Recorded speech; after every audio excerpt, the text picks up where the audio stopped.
Hi friends, welcome to my channel. Guppedantha మనసు serial upcoming ఎపిసోడ్లో ఏం జరగబోతుందో ఈ రోజు మనం ఇప్పుడు వీడియోలో చూసి క్లియర్గా తెలుసుకునేద్దాం. దానికంటే ముందు మీరు ఫస్ట్ టైం కనుక మా ఛానల్ని చూస్తున్నట్లయితే మా ఛానల్ని సబ్స్క్రైబ్ చేసుకోండి. అలాగే పక్కన ఉన్న గంట సింబల్ కూడా క్లిక్ చేసేయండి. DBST కాలేజ్ నాది, ఈ కాలేజ్కి ఎండి నేను అని చెప్పేసి అంటూ తిరిగి వచ్చిన రిషి షాక్లో శైలేంద్ర దేవి అని. ఇందుకు అసలు సీరియల్లో ఏం జరిగింది? నిజంగానే రిషి తిరిగి వచ్చాడా?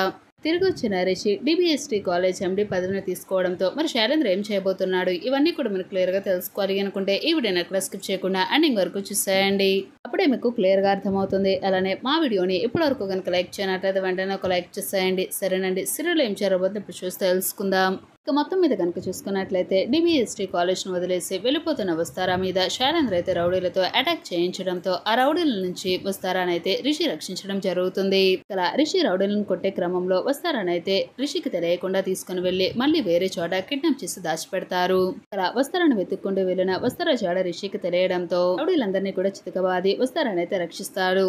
రిషిని చూసిన వస్తారైతే చాలా ఎగ్జైట్ అయిపోతుంది. మీరు నిజంగానే నా రిషి సార్ కదా, ఏమైపోయారు సార్, ఎక్కడికి వెళ్ళిపోయారు, అసలు ఇన్నాళ్ళు ఎందుకు తిరిగి రాలేదు, కనీసం ఈ వస్తారా బ్రతికుందా లేదా చనిపోయిందా అని చెప్పేసి ఒకసారి కూడా మీరు నా గురించి ఆలోచించలేదా?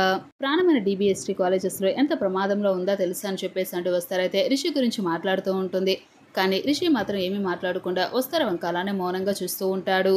మీరు అనుకుంటున్న రిషిని నేను కాదు అని చెప్పేసి రిషి చెప్పడంతో ఆ మాటలకు వస్తారు ఒక్కసారిగా షాక్ అయిపోతుంది. కాలేజ్ ప్రమాదంలో ఉంది, సెంటర్ నుంచి మన కాలేజ్ని కూడా తీసేశారు, పిల్లలందరూ కూడా చాలా ప్రమాదంలో ఉన్నారు, కనీసం మీరు ఒక్కసారైనా ఆలోచించాలి కదా అని చెప్పేసి వస్తారా రిషికి గతాన్ని గుర్తు చేసే ప్రయత్నం అయితే చేస్తుంది. అసలు నా గురించి ఏం ఆలోచిస్తున్నారో నాకైతే తెలియదు, కానీ ఆ దుర్మార్గుడు అసలు నా కుటుంబాన్ని అలానే మన కాలేజ్ని అసలు ఉండనివ్వడం లేదు. అలాగైనా సరే వాడి నుంచి మీరే రక్షించాలి అని చెప్పేసి వస్తారా మాట్లాడడంతో ఇక మాటల కోపం వచ్చిన రిషి అయితే ఎవరా దుర్మార్గుడు అని చెప్పేసి అంటాడు. రిషి అయితే ఏం చేశారు చెప్పు బస్సు అని చెప్పేసి రిషి ఒక్కసారి అనడంతో మరి ఇప్పటి వరకు నేనెవరో తెలియదు అన్నట్లు ఎందుకు మాట్లాడారు సార్, ముందు నువ్వు చెప్పు వస్తారని చెప్పేసి రిషి అడగడంతో చెప్తాను సార్, మీకు అన్ని నిజాలు చెప్తాను. ఈ అన్నయ్య అయిన శైలేంద్ర, ఆ శైలేంద్ర మన DBST కాలేజ్ కి భ్రష్టు పట్టించేటట్లున్నాడు. సరే వస్తారా, ముందు నువ్వు ఇంటికి వెళ్ళు, రేపు నేను వస్తాను అని చెప్పేసి రిషి చెప్పడంతో సరే అని చెప్పేసి వస్తారా వెళుతుంది. ఇక్కడ రిషికి అయితే ఒక ఫ్యామిలీ ఉంటుంది. అక్కడున్న వాళ్ళందరూ కూడా రిషిని ఏదో ఒక వరుసతో పిలుస్తూ చాలా ప్రేమగా చూసుకుంటూ ఉంటారు. అలా అక్కడున్న వాళ్ళందరికీ కూడా వస్తారనైతే రిషి పరిచయం చేయడం అయితే జరుగుతుంది. ఆల్రెడీ రిషిని చూసుకుంటున్న ఫ్యామిలీ మొత్తానికి వస్తారా ఎవరో తెలియడంతో ఇక వస్తారా గురించి వాళ్ళెవరూ కూడా డీటెయిల్స్ అయితే అసలేమీ అడగరు.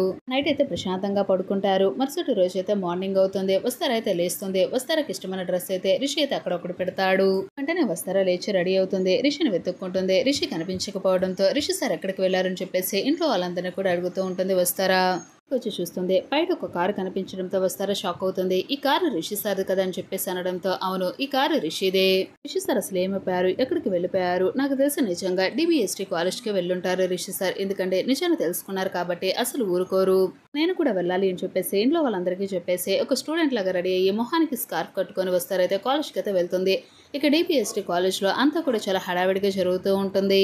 అందరూ కూడా స్టూడెంట్స్ అందరూ చాలా హ్యాపీగా చాలా టెన్షన్ గా తిరుగుతూ ఉంటారు. ఇక వాళ్ళందరూ వస్తారైతే గమనించి ఏమైంది అని చెప్పేసి అడుగుతూ ఉంటుంది.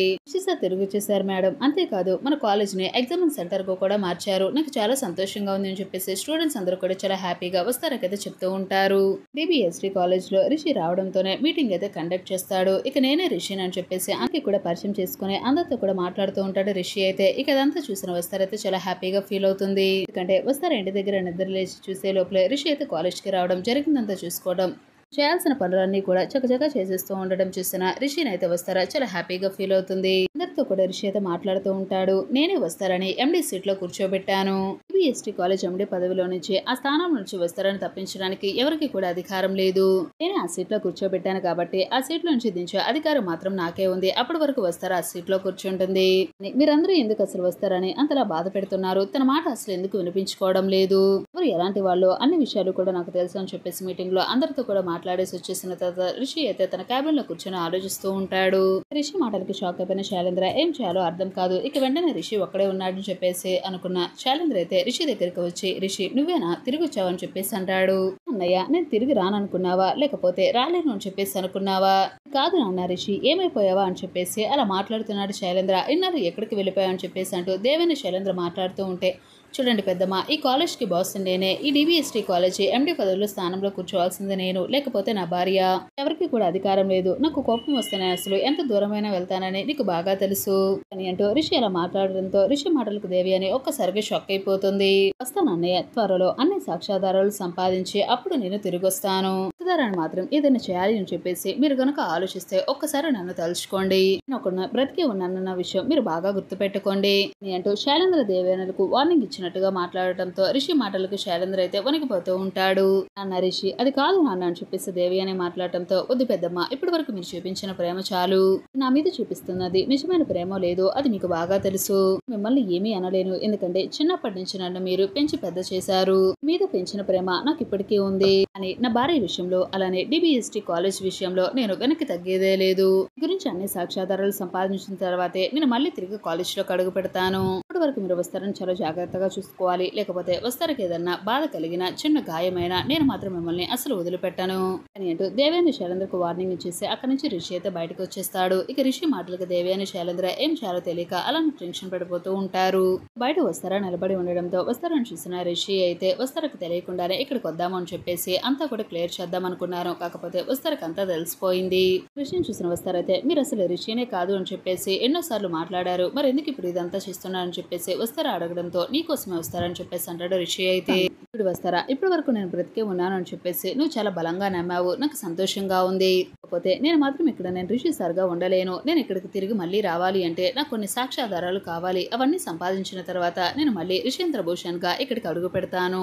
ఇప్పటి వరకు ఈ కాలేజ్ ని, ఈ కుటుంబాన్ని నువ్వే చూసుకోవాలి అని చెప్పేసి అంటూ వస్తారకి బాధ్యతలు అప్పచెప్పేసి రిషి అయితే మళ్ళీ వెళ్ళిపోవడం జరుగుతుంది. మొత్తానికి అనుకున్నట్టుగానే ప్రమాదంలో ఉన్న వస్తారని రక్షిస్తాడు రిషి. అంతేకాకుండా లో ఉన్న డివిఎస్టీ కాలేజ్ ని కూడా రక్షించుకోవడం జరుగుతుంది. తిరిగి వచ్చిన రిషి దేవి అని శైలేంద్ర నిజ స్వరూపాన్ని తెలుసుకున్నాడు కాబట్టి వాళ్ళని జైలుకు పంపిస్తాడా, ఏం జరుగుతుంది అని చెప్పేసి కనుక మీరు తెలుసుకోవాలనుకుంటే డైలీ గుప్పెడంత మనసు సీరియల్ని చూస్తూ ఉండండి.